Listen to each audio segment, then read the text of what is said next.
Irmãos e irmãs, vamos a mais um momento da nossa liturgia da palavra. Eu transmito sempre nos meus endereços telemáticos. @Paulo Roberto Maciel, Maciel 7919. Você vai ao YouTube, Instagram, Facebook, blog. E tem o YouTube, com mais de 10 mil vídeos à sua disposição. Eu sou animador e leitor litúrgico e transmito sempre aqui a liturgia para ser um ajudador dos presidentes de celebrações da palavra e eucarística, ou seja, dos ministros da palavra, diáconos, presbíteros. Eu pesquiso em sites fidedignos, como revista.arautos.org, livros como Dia a Dia com o Evangelho, Liturgia Diária. Neste vídeo, a liturgia referente ao dia 14 de janeiro de 2025, terça-feira, primeira semana do tempo comum, no ano litúrgico C, onde dá-se ênfase ao Evangelho escrito por São Lucas. A cor dos paramentos litúrgicos é verde. No rito da missa temos a celebração à escolha. Então, começamos com a primeira semana do tempo comum na Igreja Católica Apostólica Romana, depois do período do Natal. Primeira leitura, leitura da carta aos Hebreus. Capítulo 2, versículos do 5 ao 12. Não foi aos anjos que Deus submeteu o mundo futuro do qual estamos falando. A este respeito, porém, houve quem afirmasse: o que é o homem? Para dele te lembrares, ou o filho do homem, para com ele te ocupares? Tu o fizeste um pouco menor que os anjos, de glória e honra o coroaste, e todas as coisas puseste debaixo de seus pés.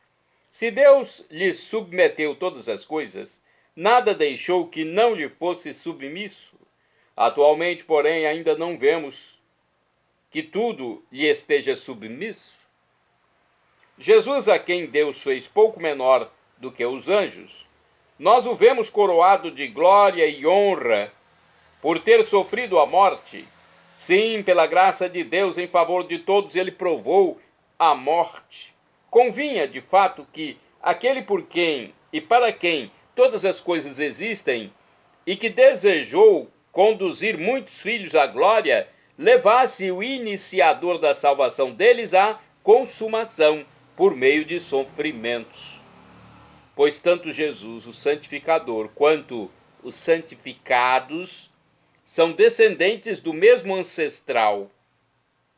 Por esta razão, ele não se envergonha de os chamar irmãos, dizendo: anunciarei o teu nome a meus irmãos, e no meio da assembleia te louvarei. Palavra do Senhor, graças a Deus. Agora é o Salmo responsorial, o Salmo 8º. Versículos 2a e 5º, 6º e 7º, 8º e 9º, refrão, versículo 7º.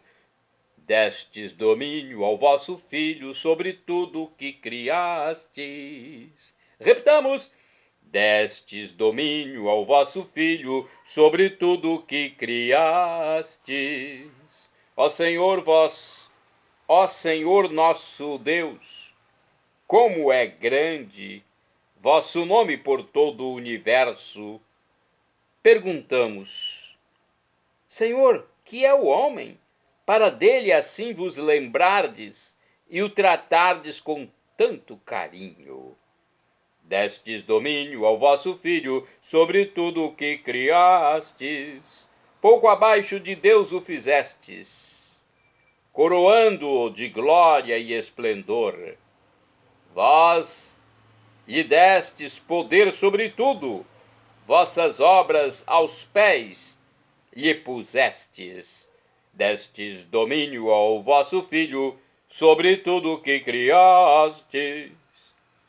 As ovelhas, os bois, os rebanhos, todo o gado e as feras da mata, passarinhos e peixes dos mares, todo ser que se move nas águas.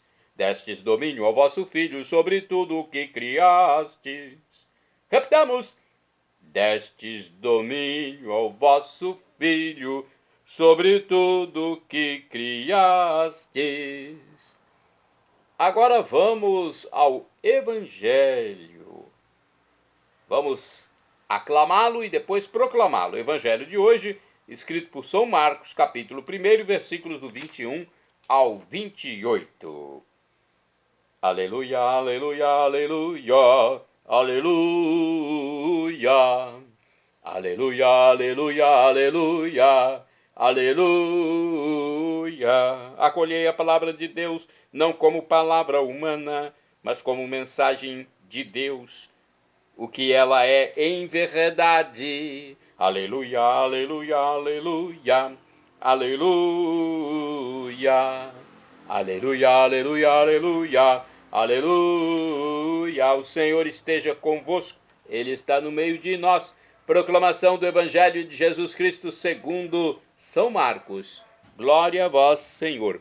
Pelo sinal da Santa Cruz, livra-nos Deus nosso Senhor dos nossos inimigos.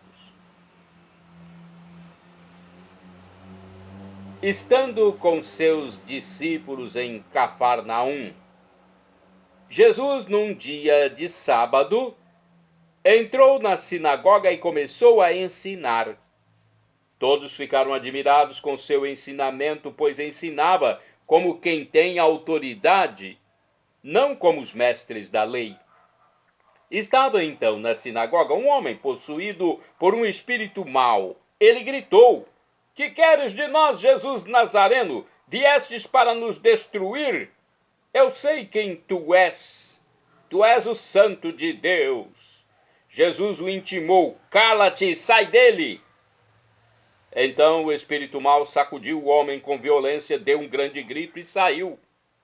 E todos ficaram muito espantados e perguntavam uns aos outros: "O que é isso? Um ensinamento novo dado com autoridade? Ele manda até nos espíritos maus e eles obedecem." E a fama de Jesus logo se espalhou por toda parte, em toda a região da Galileia. Palavra da salvação. Glória a vós, Senhor. Olha, coroado de glória e honra, após provar a morte, Jesus nos santifica e livra de todo o mal, como fez com o homem endemoniado. Acolhamos com alegria o ensinamento novo que ele nos dá com autoridade. Temos aqui outra informação sobre a carta aos Hebreus. Deus comunica sua graça salvífica aos seres humanos de forma plena e definitiva na pessoa de Jesus Cristo, beneficiando a todos. E a explicação aqui sobre as leituras: no início da vida e missão de Jesus, fica evidente que seu ensinamento é diferente de todos os mestres da lei. Isso porque ele foi investido pelo poder divino e com ele realiza o que é da vontade do Pai. Seus ensinamentos e obras promovem o bem, a justiça, a liberdade e a vida em plenitude. O ensinamento de Jesus Cristo revela a autoridade divina e é portador da mensagem libertadora e salvífica de Deus. Seus sinais mostram a ação do próprio Deus na vida de quem tem fé. Agora, no livro Dia a Dia com o Evangelho, temos uma reflexão sobre o Evangelho. Os ensinamentos de Jesus tocam o íntimo de seus ouvintes. Cheio de convicção, ele fala de sua comunhão com o Pai, fonte autorizada e inesgotável de sua pregação, e revela os projetos de Deus sobre o mundo. As pessoas ficam encantadas com o ensino de Jesus porque havia total coerência entre as suas palavras e a sua vida. O episódio apresenta na linguagem e na mentalidade da época Jesus enfrentando os poderes do mal que escravizam o ser humano. O espírito mal representa as pessoas que não aceitam a novidade de Jesus, isto é, a liberdade e vida para todos. Elas preferem permanecer atreladas a uma instituição que oprime e explora os outros. Jesus, o Santo de Deus, expulsa o espírito imundo. Um ensinamento novo, dado com autoridade, se confirma com a prática concreta da libertação, diz aqui esse livro. Agora mais uma reflexão do livro Palavra e Vida. Jesus ensina com autoridade, mas sua autoridade não oprime os que o rodeiam, e sim os liberta. Sua autoridade se exerce sobre tudo o que oprime e nega a vida às pessoas. Consiste em abrir novas perspectivas, novos caminhos, novos horizontes às pessoas, para que se sintam mais livres, mais autênticas, mais responsáveis. Ajuda as pessoas a defrontar-se com sua própria verdade. É essa a única forma segundo a qual deveria ser exercida a autoridade na sociedade e também, é claro, na igreja. Uma autoridade a serviço da liberdade, do bem-estar da comunidade e de cada pessoa. Vamos agora aos santos do dia. Santo do dia 14 de janeiro, São Félix de Nola, presbítero dos séculos, entre os séculos III e IV. Após sofrer no cárcere atrozes tormentos, Félix regressou a Nola, na Itália, morrendo como o invencível confessor da fé. De acordo com o site do Vaticano, Félix nasceu em Nola no século III, filho de um pai rico da Síria. Ele acabou tornando-se sacerdote, padre. Sofreu torturas atrozes durante as perseguições desencadeadas pelo Império Romano, e tudo aconteceu por causa do seu corajoso testemunho de fidelidade a Cristo Jesus. Ao ser libertado, recusou a nomeação para bispo e viveu na pobreza. Santa do dia 14 de janeiro, Santa Nino ou Santa Nina. O original é Santa Nino, apesar do nome para nós ser masculino. Ela faleceu no século IV. Conduzida como escrava para a atual Geórgia, conquistou pela santidade de sua vida o respeito e a admiração dos pagãos, conseguindo atrair para a fé o próprio rei, a rainha e vários membros da corte. Foi prisioneira cristã na região de Iberos, na atual Geórgia. É uma das santas mais veneradas na Igreja Ortodoxa Georgiana e na Igreja Apostólica Armênia. De acordo com o site oca.org,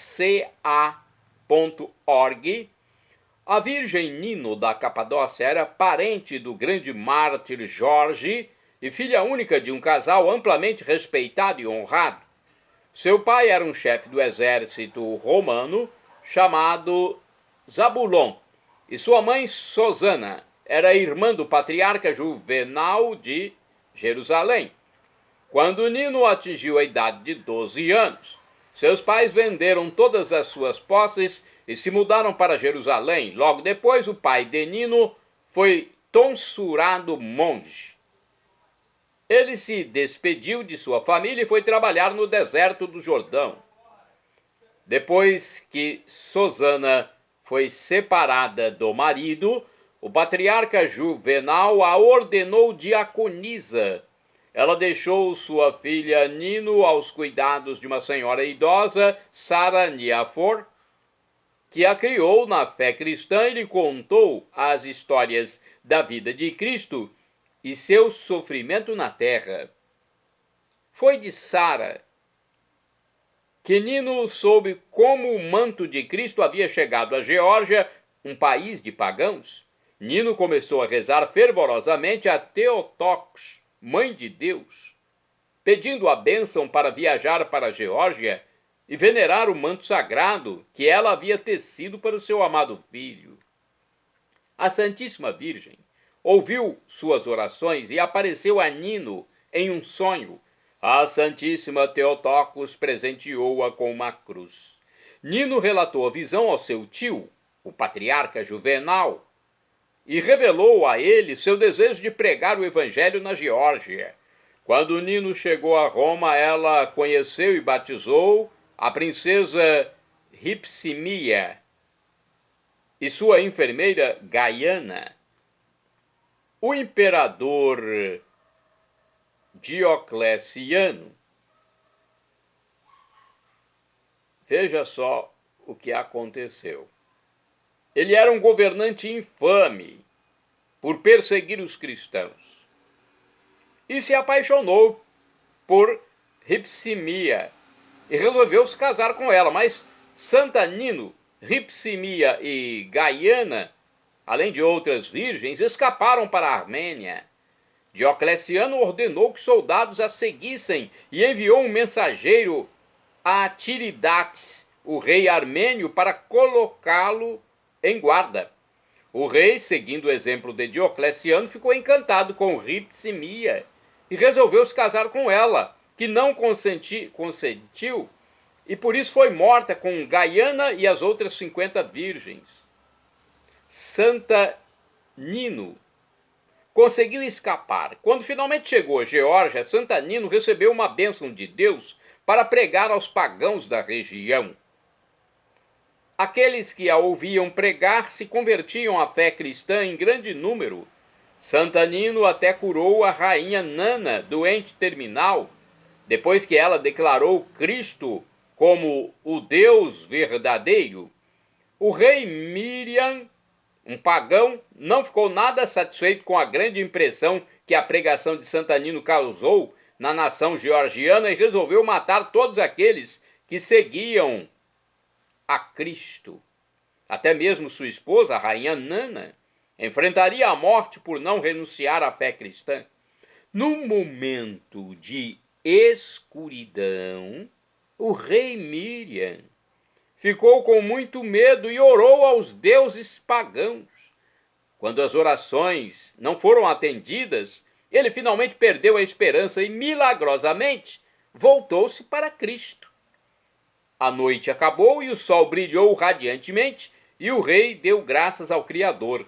Na cidade, ele informou a Santa Nino de sua decisão. Como resultado dos trabalhos incessantes de Nino, a Geórgia foi estabelecida como uma nação enraizada na fé cristã. Santa Nino repousou na vila de Bodbe, no leste da Geórgia. O rei Miriam ergueu uma igreja em homenagem a São Jorge sobre seu túmulo. Santo do dia 14 de janeiro, São Fulgêncio de Écija, bispo, faleceu em torno de 632 depois de Cristo. Irmão de São Leandro, Santo Isidoro e Santa Florentina, Fulgêncio governou por cerca de 20 anos a diocese de Écija, na Espanha. Acredito que o nome, a pronúncia seja essa, Écija. Se escreve E com acento C-I-J-A. Santo do dia 14 de janeiro, São Devazarayam Lázaro Pillai, pai de família e mártir, faleceu em 1752. Devazarayam foi morto em Araucurusade, na Índia. Isto aconteceu porque ele se converteu à fé católica, sendo, portanto, um mártir de Cristo Jesus. Santo do dia 14 de janeiro, Beato Odão de Novara, presbítero, Faleceu no ano 1200. Presbítero é o mesmo que padre, sacerdote.